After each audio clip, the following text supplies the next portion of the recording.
A question that I often deal with people I'm working with in coaching is, how do I stop my own negative mind talk? You know, for a lot of us, it's like negative thinking, negative mind talk, and complaining becomes contagious. Where I grew up in New Jersey, northern New Jersey, it was like complaining was like a positive. It was like a habit.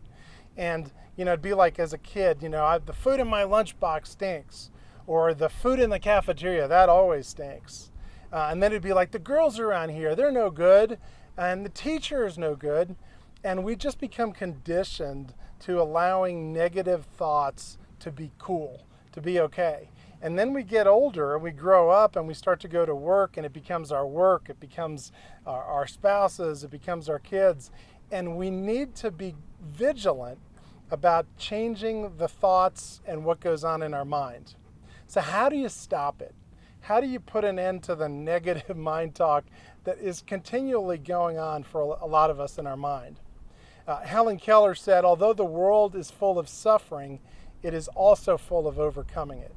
And that's the journey that we can go on, to go, all right, I've got a lot of negative stuff going on, but Daniel Amen talks about the ants that we can get rid of.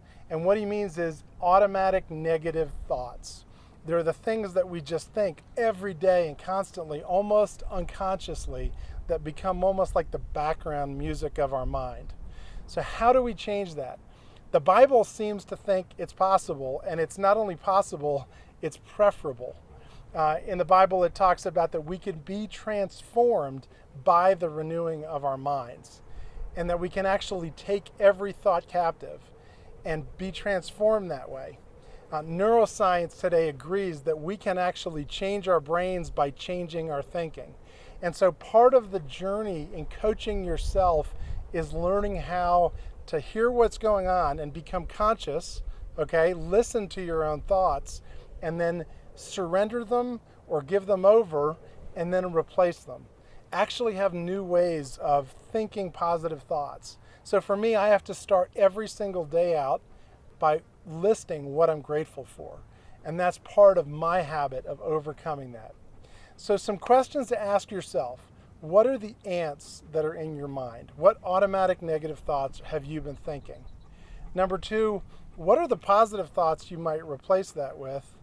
And then number three, what would happen if you actually got rid of those? What would your life be like if you were to get rid of those negative thoughts? Hey, I think this is a journey. It's not all at once, but go to jeffcalaguar.com, become part of the conversation.